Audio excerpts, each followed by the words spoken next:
Hi, welcome back to McMorris Prosthetic Services.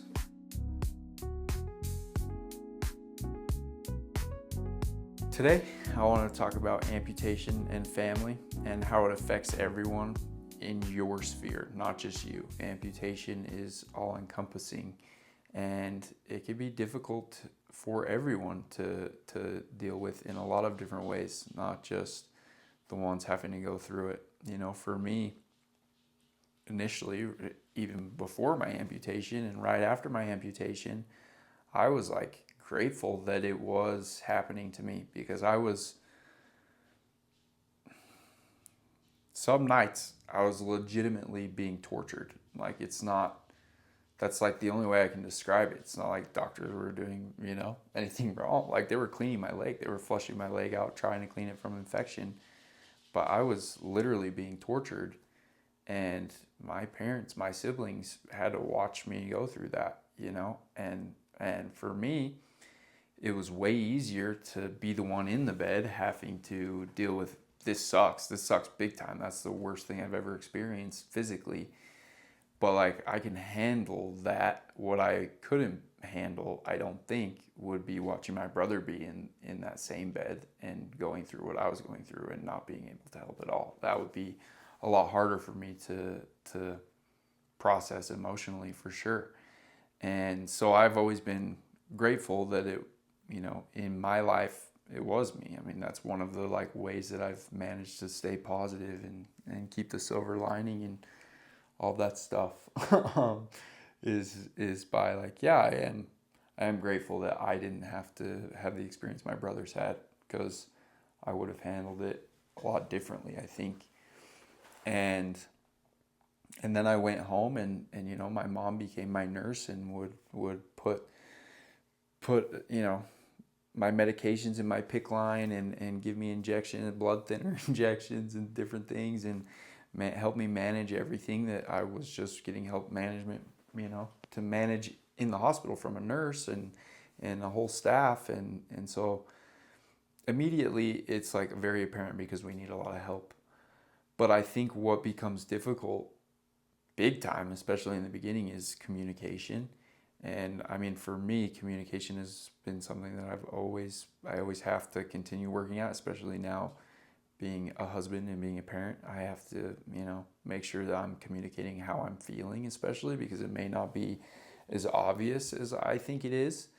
And there are times, especially in the beginning, where we as amputees know that we need help. We know that we need whoever is helping us, but also a lot of us have a lot of pride. A lot of us don't want to ask for help. A lot of us aren't very comfortable with the position we're in, having to ask for help, and we don't want to. And then we also don't understand our bodies at that time. We don't understand what's going on in any type of way, and especially once you start walking and using a prosthetic and those things. And, in my case, I had family that wanted to help me all the time, and they were always there, and that was great. But it was always, how can I help you? What do you need? How can I help you? And then I would get frustrated and freak out and, be like, I don't even know what I need. Like, just let me figure it out. Let me do it. And that's kind of how I am, is I have to try, and I know I'm going to fall. I only have one leg. I have to learn how to fall. I have to learn how to fall and not hurt myself. And all those things. And it really made communication difficult, and I started to like disconnect for a long time. And that was my like way of managing my body in some ways, was like, well, if I just am an introvert and am home most of the time and am resting, which I am good at, like building in rest days and all those things. But a lot of it was like the social anxiety of like, I don't want to go talk to somebody else about like what they're doing, what I'm doing, how I feel, how they feel, anything. It just like the social side of it was like, got very difficult for me. And I think that your family is just super affected by that in a lot of ways. And that is why like I have gained such a like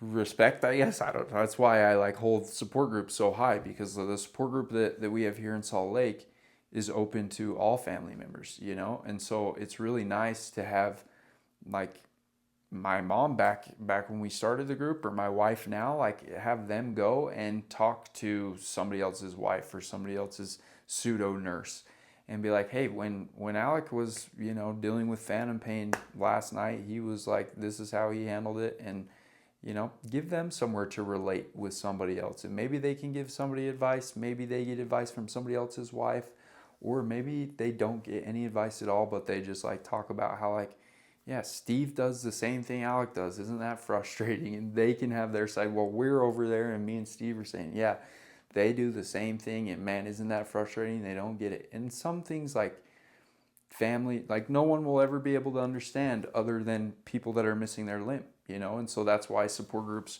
for the amputee is so nice, because it's like, even when I feel good and am doing great and everything's going well, it's still nice to go talk to another amputee and be like, yeah, okay, yeah, this guy gets it, or this girl, she's been where I've been, and so we can have a conversation. That always feels good, and it feels good, It's definitely helpful when you're in a negative place and you can go and be like, wow, these guys, they've figured it out, and they can figure it out, and it can be done. And I've seen that so many times in my own life, of like, I go to a support group and then somebody says something and I'm like, that'll never happen for me. And now it does, and I don't think about it. It's not that big a deal, but that's a different topic. I'm more talking about how difficult it is for your family, and that is why I've gotten value out of support groups, because I feel like my family has benefited from attending them too. And because we all experience these like roller coasters of communication and conversation, and how did I handle this in my first 3 months, and like we all experience the same things. Like, it's not the same at all. That's what's so strange, is amputation. Like, no two of us are the same. None of us have any similarities when you actually break it down to what happened and how it goes and where our amputation level is and everything else involved with the rest of our body. I could go on forever, but all of us have experienced the same things. We've all experienced, oh, I went through this time when I couldn't communicate because I was so frustrated. Maybe I'm still in that frustrated place. Or now I experience, like I can wear my leg for 12 hours and not really even think about it. And those days are long, but it's not long because I had to get out of my leg all day. Like, you go through all of these ups and downs, and the longer that you're an amputee, the more you experience, and we all experience them in one way or another. That's what's funny, is like, you go talk to another amputee and they'll be like, yeah, I did that too. It wasn't in the same way, but I've felt that, or I've had that pain, or I've experienced that feeling emotionally, or whatever it is. And so relating with each other is so nice. And I think that it's a little overlooked that our families could relate with each other too, and our families could learn from each other and benefit from being around each other and communicating, and just seeing that everyone is going through the same type of thing, and we're all struggling with it in our own ways, and we're all figuring it out our own ways too. And we get together to talk about how we're figuring out, and maybe share ideas, or maybe just commiserate for a little bit. But all of that is beneficial, as long as you don't overindulge in one or the other. It all is beneficial, and it's beneficial for the family, because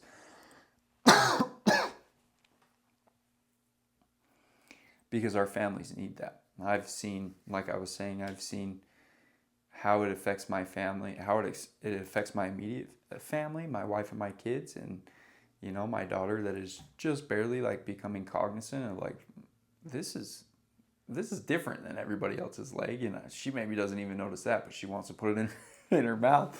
Yeah, she's at the age where she wants to eat everything, and so like, it's interesting watching her try to figure out what's going on, and like my wife, I feel like us going in public, she notices people noticing me way more than I do now.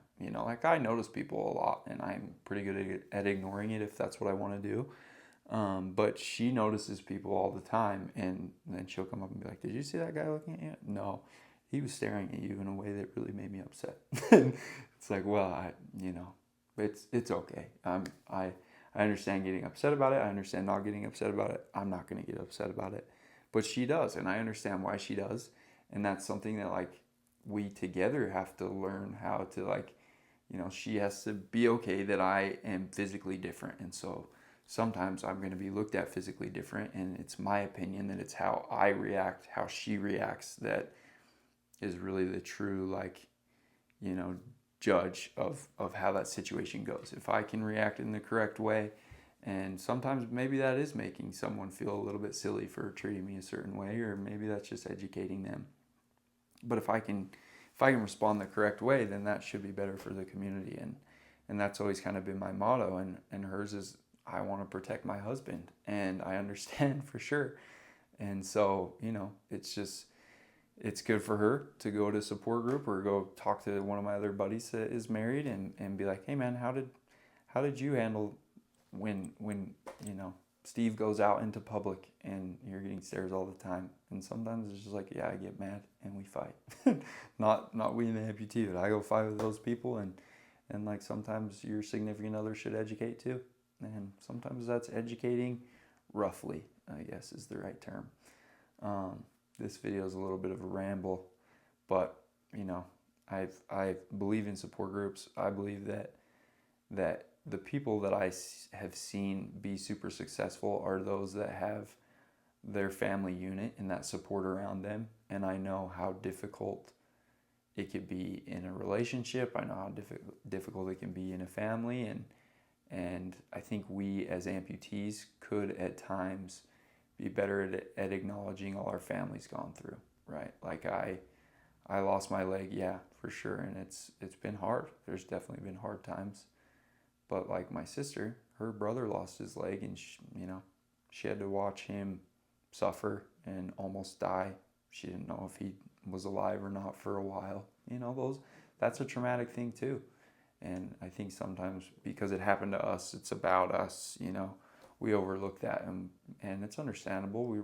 We have to go through a period of pity and feeling sorry for ourselves, but I think it's important to acknowledge what our family's gone through too, and try to recognize that in one way or another. It's not like I get them all like cards that say thanks for helping me out when I lost my leg, but I just I try to recognize it in small ways, and I'm grateful for them. I'm grateful that I had them, because I wouldn't be alive or doing as well as I am today without the people that were there in the beginning, and the people that have stuck by me the whole way.